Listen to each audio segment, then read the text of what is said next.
As we don already talk before for our introduction class, say computer na any machine wey you fit give instruction, wey go process that instruction and wey go give you result on that instruction wey you give am. And another thing be say e fit store your result. Make we come see very short history of computer. The first computer wey dem build na during World War II dem build am. That one na from 1943 to 1946. And dem design am make e dey help dem do calculation. Because say e dey help dem do calculation, people wey dey use am that time dey get their results sharply. The name of that computer na ENIAC, and the full meaning na Electronic Numeral Integrator and Computer. This computer big well well that time, and na only business, university or government dey use am. Later, computer begin dey change small small sotey e come small, e come still cheap, and ordinary people now fit dey use am. Today, computer fit do jobs wey be say e dey very hard before. For example, if dem say make you add 365,320 naira, make you add am with 109,295 naira. You fit no wan disturb yourself. You go just comot your phone or calculator, calculate am sharp sharp. Another example be say, maybe you wan write letter. You fit write am on top computer. You fit correct am. You fit check your spelling sef if e wrong or if e right. You fit print plenty copies of that letter wey you don write, and you fit send am to anybody wey dey anywhere for this world. All these things wey you wan do no go even pass you 1 minute. To write am, to send am, to edit am, to check everything, e no go pass you 1 minute. But before, to do all these things fit pass 1 day, even 1 month sef. But see o, all these things wey we don talk na still small small things wey computer fit do. Computer fit do pass am well well. Computer dey very very strong, and e dey very very useful. Make we see some of the usefulness of computer.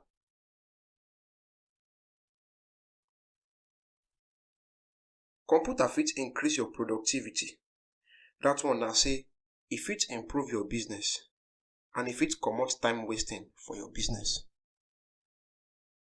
Another advantage of computer be say computer fit connect you to the internet, and internet fit help you in many ways o. But we go dey see all the ways wey internet fit help us as we continue for this course. Computer fit store plenty information. For example, that book wey you dey take record your sales, that movie wey you like, that song wey you like, even the pictures wey you like, computer fit store am. And anytime wey you wan check your song, your book, or anything wey you store, computer fit give you back. Computer fit help you organize the information wey you give am. For example, maybe you get many customers. Computer fit help you arrange the name of your customers from your sales book. E fit make the name start from A to Z. E fit even make am start from Z to A. E fit arrange them sotey na the customer wey buy plenty from you na im go appear on top. Computer fit help you find name even if you get plenty name for your sales record. Computer fit help you understand data well well. For example, e fit show you if your market dey sell. E fit show you which time of the year market dey move. E fit show you all the market wey you don sell. Another thing wey computer fit do be say computer fit help you connect with family and friends and people wey you no even know before. Computer fit even teach us many things wey be say we no know before. E fit show us news from another country. E fit tell us story wey be say e dey happen for anywhere for this world. With computer, we fit make money. For example, some people no get store. Na online their store dey, and sometimes dem dey sell pass those wey even get store. With computer, we fit find work. You know say before, if people dey find work, dem go dey carry their CV waka. But now you fit apply for work from your house, and some company go even gree say make you dey do the work for your house. Computer fit help us learn new work. E get plenty work wey you fit do online, and you fit learn them with computer. Computer fit work like robot. That one be say we fit give computer information and e go dey do am dey go. For example, we fit set am sotey make computer dey tell us how much we dey make, and computer fit dey do am every month. So every month we go dey know how much we dey make from our sales.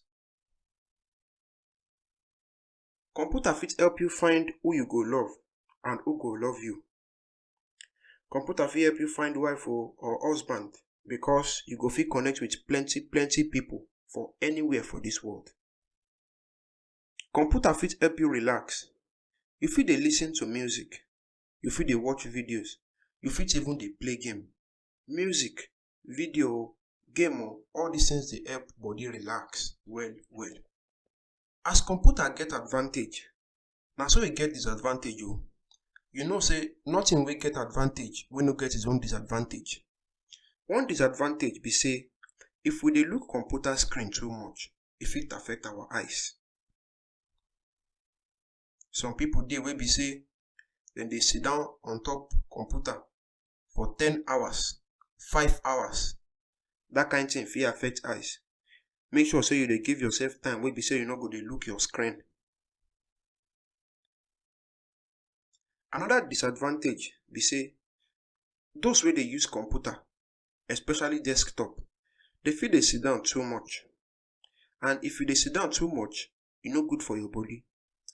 Make sure say you dey stand up sometimes. Make sure say you dey give yourself break. Computer fit reduce your attention. E fit dey distract you. How? You fit find 2 plus 2 go internet, but make you see videos wey go make you forget say na 2 plus 2 you find go there. And that one mean say e fit waste your time. Computer fit reduce jobs. Jobs wey be say human beings dey do. Some jobs wey be say na people dey do am those days, now na computer dey do am. Remember say before ATM machine, na people dey give money, and those people dey always plenty for bank. Now wey be say ATM machine don collect work from dem bank teller, the number of people wey dey give money for bank now dey don reduce, because ATM dey do the work very well, and ATM na computer. So na one way wey be say computer fit reduce jobs be this.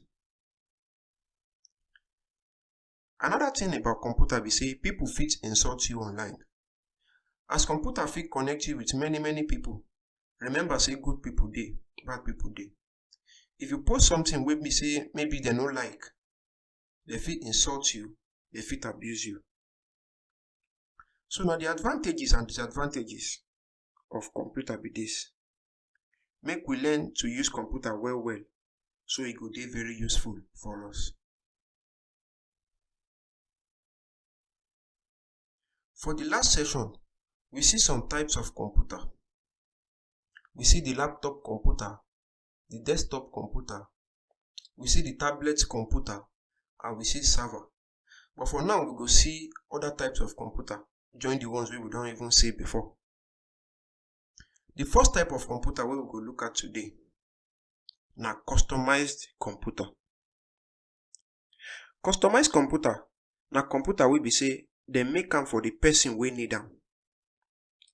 The person wey need am go don tell the engineer wey go make am, e go don tell them the thing wey e want, and how e want make dem do in computer. People dey make computer for different reasons.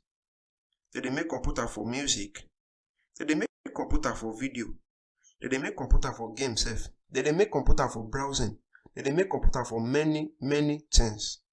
Now these kind computers dem dey call customized computer. The next computer wey we go look for this tutorial na desktop computer. As we don talk before, dem make desktop computer make it dey one place because say e big pass laptop. And as we don talk before sef, na on top desk dem dey put am. E dey get keyboard and e dey get mouse. Another type of computer na gaming computer. This type of computer, dem build am so you go fit take am play game. This kind computers dey get better graphics and better video output wey be say e go fit process the game wey you dey play sharp sharp.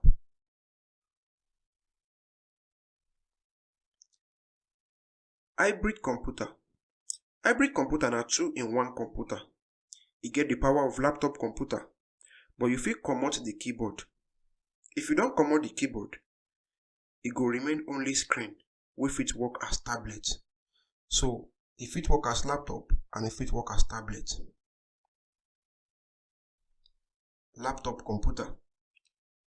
As we don already talk before, laptop computer dey portable pass desktop and e get inbuilt battery.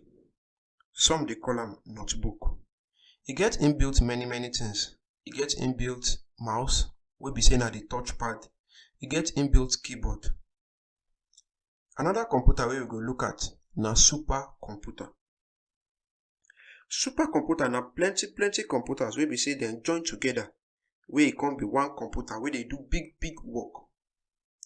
Many company dey use this kind computers dey do big work. Microcomputer na any computer wey dey for personal use. Example na calculator. Nanocomputer na any computer wey small pass microcomputer, na im dem dey call nanocomputer. Example na SIM card. You know say SIM card fit store your information, e fit store contact, e fit store many things. Anytime wey you want that contact back, you fit retrieve the contact. Even your SD memory card, as we dey see am for this picture, na nanocomputer because e fit store music, e fit store video, e fit store many things wey you put on top am. Server. Server na software or hardware wey dey accept request wey dem make for network. As we don talk before, server na computer wey dey give other computers wey dey the same network information. So we fit talk say server na network of computers wey dey work together.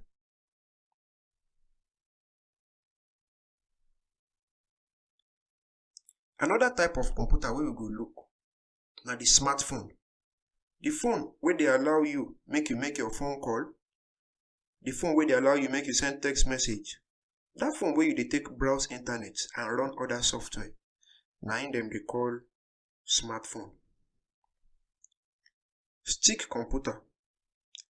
Some dey call am PC stick. That one mean say personal computer stick. Dem dey portable, but dem no powerful reach laptop or desktop. Dem fit connect am to monitor or television, make e dey display, make e dey show. Dey fit store things on top am, and anytime wey dem connect am to screen, maybe like television, e go dey show the things wey dey on top im memory.